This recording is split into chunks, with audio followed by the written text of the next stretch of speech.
How can the richest country on earth leave so many people feeling broke, burned out, and stuck? A system that feels like it's working for someone else. This video breaks down why life feels harder, even if you're doing everything right. From flat paychecks and soaring bills to a shrinking middle class and rising inequality, something is clearly off. And it's not just bad luck, it's the administration.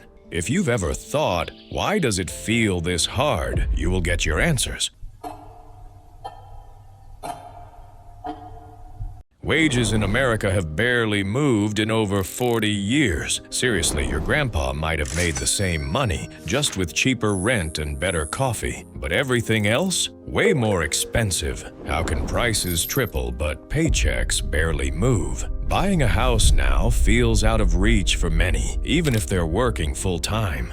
Don't even think about falling ill, as healthcare is so expensive that a single trip to the hospital can wipe out savings. Grocery bills have gone up so much that families are spending more just to eat the same meals. Car repairs cost more. Daycare takes a huge chunk of every paycheck. Even small things like a haircut or a bag of rice are up. People feel like their wallets are shrinking, but their bills are growing. People aren't living large, they're just trying to keep up. But with flat wages and rising prices, it feels like the goalposts keep moving. Working hard isn't always enough anymore. Families are cutting back on simple things and still falling behind. People skip doctor visits. They push off fixing their cars. Is this what survival looks like now? They cancel plans and hope next month will be better, but it's the same every time. Paycheck comes in. Bills go out, nothing's left. This isn't just inflation or a rough patch. It's been going on for 40 years. It's not you. It's the system grinding people down, paycheck by paycheck, bill by bill. And the group hit hardest by all of this? The middle class, the part of America that once felt secure. The American middle class used to mean something. A steady job, a home, maybe a car in the driveway, and a little savings. But over the years, that idea has quietly fallen apart. Middle-class families used to feel safe. They weren't rich, but they were okay. Bills got paid. Kids went to school. There was food in the fridge and gas in the car. Now, that kind of life feels rare. College costs more, but leads to less. Middle-class parents are going into debt just to send their kids to school. The jobs their children graduate into don't always pay enough to cover rent. Good middle-class jobs got shipped overseas or replaced by unstable contract work. Pensions disappeared and raises stopped coming. In no time, job security vanished. Families that once got by are now falling behind. It used to take one job to pay the bills. Now it takes two. Even then, saving up feels out of reach. Some middle-class households are one missed paycheck from trouble. The serious concern right now should be, how did families with decent jobs end up this close to the edge? Home ownership used to be part of the dream. Now, rising prices are shutting people out. Some rent for years because buying is impossible. Others live with constant stress over mortgages, taxes, or repairs. This isn't just about income, it's about identity. The middle class stood for a certain kind of life, predictable, stable, and proud. But this identity is fading fast. And you know the worst part? People are doing everything right. They work, they save, they try to plan. But the middle class they grew up hearing about doesn't exist the same way anymore. But while the middle class has slipped, one group hasn't struggled at all. Middle-class life is harder than ever, but for the wealthy, things have never looked better. In 1971, only 14 out of every 100 adults were in upper-income households. By 2021, it jumped to 21. That's not a bad thing by itself. But look at the full picture. The middle class shrank. The lower income group got bigger too. Most people either slipped down or stood still. Only the top moved up. In 1970, middle-income households earned 62% of all household income. That dropped to 43% by 2021. So where did the money go? It didn't vanish. It rose to the top. As Senator Bernie Sanders points out, 1985, the share of our nation's wealth owned by the bottom 90% has plummeted from 36% to just 23%. Now, what does this mean?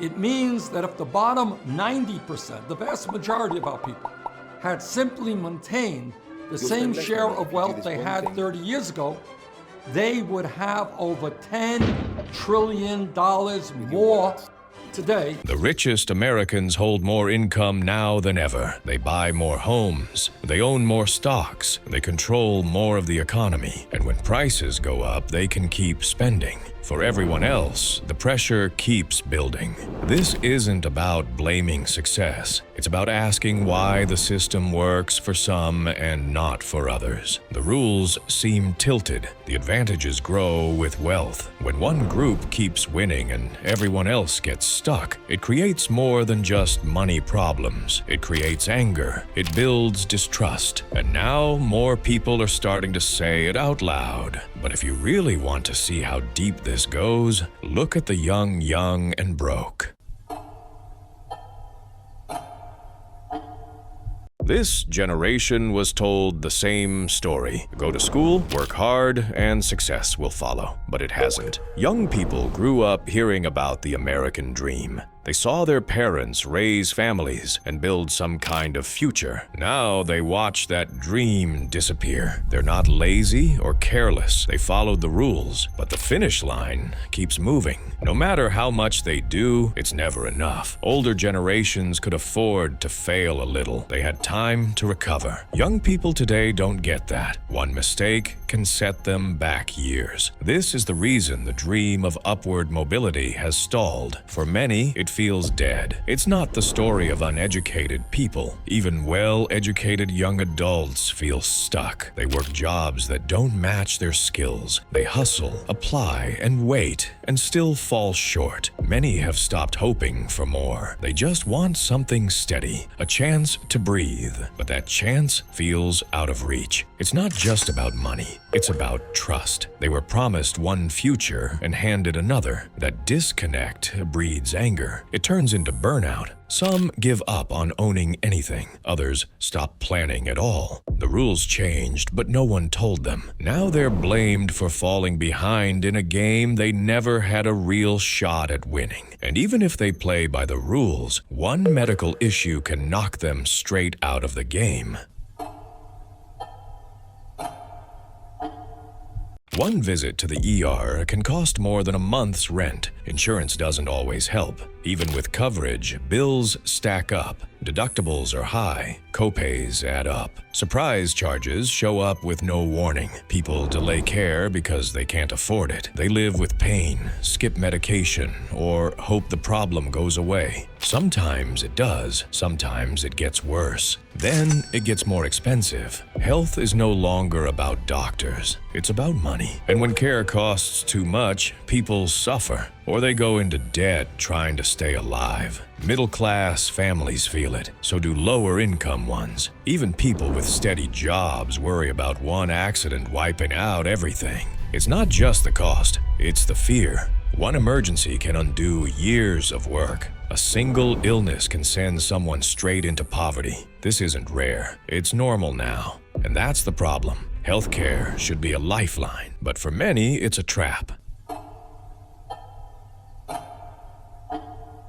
After the 2008 crash, the government bailed everything out by borrowing a ton of money. Then COVID hit, and they did it again, just way bigger. Trillions were pumped into the economy like a giant Band-Aid. It stopped things from falling apart, sure, but now we're sitting on over $34 trillion in debt. And surprise, printing all that money made stuff more expensive. Inflation didn't just show up, it was invited. People feel it everywhere. everywhere. The dollar buys less. Groceries drain wallets. And don't even start on housing. In big cities, rent feels like robbery. Home prices are so high, it's a joke. Young people are stuck renting forever. Families can't move up. And the reason isn't some mystery. We just don't have enough places to live. So why doesn't anything change? Simple. The people in charge don't feel it. Politicians are more focused on donors than voters. Lobbyists write the rules. Real solutions get replaced with sound bites. The people making decisions are fine. Everyone else, not so much. So now we've got massive debt, rising prices, no homes, and a political system that treats these problems like someone else's mess. Regular people are stuck waiting for help that never shows up. And the longer we wait, the worse it gets. Just look at this exchange between Senator Warren and Wells Fargo CEO John Stumpf. A clear case of how leaders dodge responsibility while millions suffer. Have you resigned?